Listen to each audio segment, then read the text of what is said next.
Hi, how are you all? So ये problem है, एक बड़ी अच्छी प्रॉब्लम है, हम इसको डिस्कशन में लेते हैं।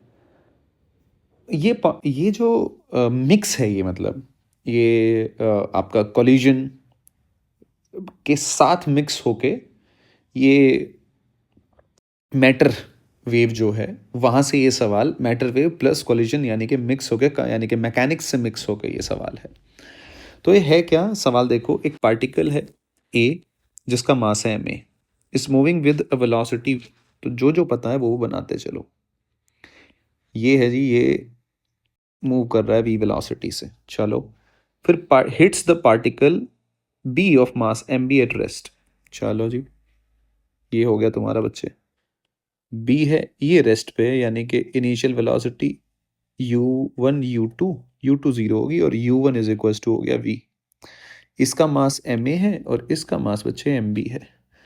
कॉलिजन हुआ। Collision, if the motion is one dimensional and the collision is elastic, elastic collision है, इलास्टिक कॉलिजन है तो E is equal to one हुआ। कॉलिजन होने के बाद मैंने कह दिया ये वी वन से और ये बी तुम्हारा वी टू से मूव होने लग गया। ठीक है। Then the change in de Broglie wavelength of particle A जो पार्टिकल है तुम्हारा, ए जो पार्टिकल है, ठीक है, ए वाला जो पार्टिकल है तुम्हारा, इसकी डी ब्रोगली वेवलेंथ में कितना चेंज हुआ आपको ये बताना है। लेकिन ये बताऊंगा कैसे? अगर आप देखो डेल्टा लैम्डा, यानी कि लैम्डा फाइनल आपके दिमाग में आना है, लैम्डा इनिशियल है, ए के लिए बात कर रहा हूँ मैं।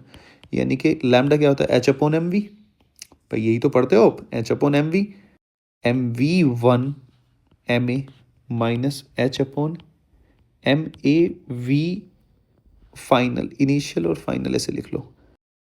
वी पहले लिख लेता हूँ मैं, फाइनल वी इनिशियल ऐसे लिख लेता हूँ। अब वी फाइनल कितनी है? V one.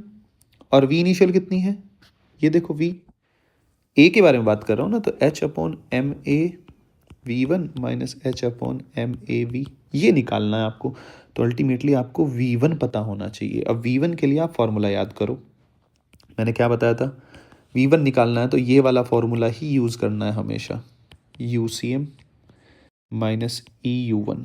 यू सी एम निकाल लो, M A into V plus M B into zero upon M A plus M B, ऐसे ही निकालते हो आप यू सी एम। डायरेक्शन लेने की कोई टेंशन वाली बात ही नहीं है, इधर मूव कर रहा है, इधर वाली डायरेक्शन को पॉजिटिव, ये तो रेस्ट में ही है, क्योंकि आप you C M M one V one ये वेक्टर लेते हैं ना भाई, इसमें ध्यान रखना फॉर्मूले में। तो आपका यू सी एम कितना आ गया जी? आपका M A V upon M A plus M B. Clear है? अब आगे आ जाओ, इधर आ जाओ आप, फॉर्मूला वी वन में रखो। सो वी वन कितना है? वन प्लस ई यानी कि two U C M M A V upon M A plus M B minus E कितना है? वन। यू वन कितना है? वी। यानी कि V one will be equals to M A V minus M A V minus M B V divide by M A plus M B. यानी कि V one will be equals to M A minus M B V divide by M A plus M B. Clear है जी? उठा के बस फॉर्मूले में रख दो। एच बाई एम ए तो कॉमन आ गया, वन बाई वी वन को क्या लिखोगे आप? तो वी वन का आ जाएगा यहाँ पे M A minus M B V upon में M A plus M B, उल्टा हो गया ना, और माइनस वन बाई वी को भी बाहर निकाल लो, H upon M A plus M B divide by M A minus M B minus one. तो आई होप आपका यही आंसर आके और ख़त्म हो जाता है। So option third will be the correct answer. क्या पता है कि कई में ऐसा भी ऑप्शन आ जाए, इसको थोड़ा और आगे भी सॉल्व कर लो।